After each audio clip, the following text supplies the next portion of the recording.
Hello there, this is Xbox Ahoy, and this is episode 25 of my Modern Warfare 2 weapon guide.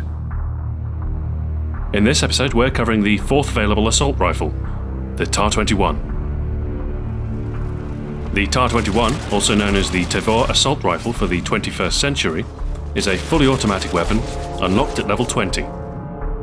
The Tavor is an Israeli weapon, used and issued as standard in certain brigades in the IDF. Designed in the 1990s, it first saw service in Israel in 2002. It fires the NATO standard 5.56 by 45mm round, and uses standard STANAG magazines like the M16. The TAR-21 is a bullpup weapon, the shortened length useful for urban operations and clearing buildings, without sacrificing barrel length or muzzle velocity. Rifle power in a carbine package. In-game, it's one of 3 high-damage automatic fire assault rifles. The SCAR H and AK-47 share this classification. The TAR-21 has the fastest rate of fire of all 3, but also the greatest amount of recoil. This, coupled with the high damage, means the TAR-21 is one of the best assault rifles to use in close quarters. Paired with stopping power, there's not much that will beat it up close. At longer distances, you will need to burst fire to counteract the recoil, but with practice, the Tavor can be deadly at a distance as well as up close.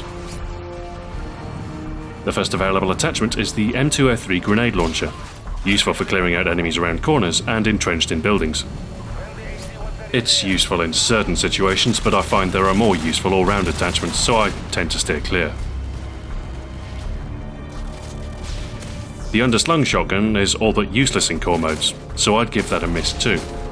Its usefulness is not helped by the fact that the TAR-21 is already very effective in close quarters. The first optical knock, the red dot sight, is a little more interesting. The TAR-21 is one of only 3 weapons to have its own unique optical attachment. Known as the Mars sight, this custom optic replaces the more familiar red dot sight with the TAR-21's real-life reflex sight. Functionally, it's very similar, although this sight occludes more of the target, making it slightly harder to use. For that reason, most prefer the holographic sight, more familiar and with a better view on target. It is less restrictive than the Mars sight, but I didn't find it to be particularly useful. The iron sights are very good with the TAR, so in general I'd advise against the optical attachments in favour of something more useful. The silencer is a good choice, as the TAR-21's effectiveness at middle ranges isn't hampered much, and you will remain off the minimap when you fire. You do lose effective damage at longer range, but with stopping power it's just 3 hits to kill, so it's still capable of reaching across the map effectively. If you're silenced, you can stealthily pick off foes at your own pace without too much worry, even when burst firing. In a straight firefight at long range you may be at a disadvantage, however. The heartbeat sensor is as you'd expect, revealing the location of nearby enemies not using the ninja perk. One trick is to use bling with the Mars sight and heartbeat sensor. In this case you can aim down the sights and still see the majority of the attachment. Although the heartbeat sensor does give you advanced warning of nearby enemies, I find it to be quite a distraction when playing aggressively, as you should be focusing more on your surroundings than the sensor itself. The TAR's recoil makes the longer range scopes a little less usable, so the ACOG isn't the wisest choice unless you're playing hardcore, where the TAR is a one-hit kill at all ranges. You do get the benefit of increased magnification, but the increased recoil means getting your shots on target is tricky, usually giving your target time enough to return fire. The thermal scope is the same, amplifying recoil to the point where burst fire is necessary even at middle distances. The long-range optics might be better when paired with a silencer, as you'll have more time to place your shots before an enemy spots you, but I'm not sure if it's worth sacrificing your first perk for bling. FMJ decreases damage drop-off through walls, and will enable you to more easily dispatch enemies hiding behind thin cover. If you're using the TAR-21 unsilenced, then FMJ might be the best choice. If you can manage the recoil effectively, the Tavor will become very competitive at middle to long range. Complete the FMJ challenge and you'll get extended magazines, giving you 45 rounds instead of 30. 30 is normally enough, and the reload on the TAR-21 is pretty quick. But if you prefer not to reload between engagements, extended magazines are useful. Overall, I'd recommend either the silencer or FMJ with the TAR-21. The iron sights are easy to use, so the optics are a waste of an attachment slot. The TAR-21 is deadly up close, so it makes a great close-quarter weapon with a silencer, enabling you to kill quickly without revealing your position. For your blue perk, I'd recommend Scavenger. The Tavor's fast rate of fire means having a few extra magazines will come in useful.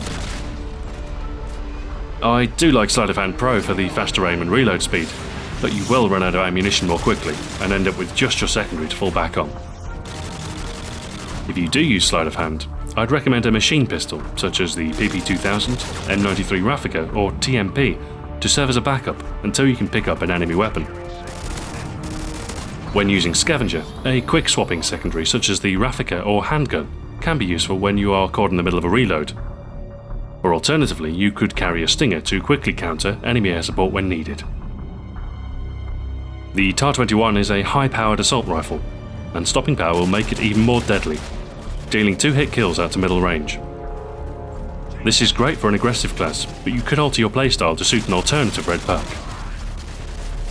A silencer coupled with cold-blooded will still yield 3 hit kills up close, and if you remain concealed, should have no trouble killing foes before they have a chance to retaliate. For your third perk, Ninja Pro is essential for any mobile class, as otherwise the enemy will have no trouble hearing your footsteps. Alternatively, steady aim would assist in close quarters, reducing the need to aim and allowing you to get the 2 shots needed on target more quickly. As far as kill streaks are concerned, the AI-controlled ones are best for an assault class. If you're pushing into the enemy's spawn, you don't necessarily want to take yourself out of the fight to use the chopper gunner. You'll be left vulnerable on the ground for the duration. The Harriers and Pavlo will get you plenty of kills, and you'll remain part of the fight and in control, able to get more kills with your TAR-21. Start off with the Predator missile and you'll find getting from a 5 kill streak to a 9 is easy, especially if the opposing team aren't shooting down air support. The TAR-21 is a force to be reckoned with at short ranges, and doesn't fare too badly at a distance either. It's great when silenced, as it remains just as deadly in close quarters. It does have some recoil, but it's easily managed, so you'll never feel at too much of a disadvantage at range. The low recoil weapons such as the Scar H and ACR are slightly better at long range, but the middle range advantage of the TAR makes up for it. The iron sights are amongst the clearest and easiest to use in game, so the optics aren't necessary. The Tavor is probably one of my favourite assault rifles. It has a great rate of fire, coupled with high power, and will decimate opponents within effective range before they even have time to retaliate.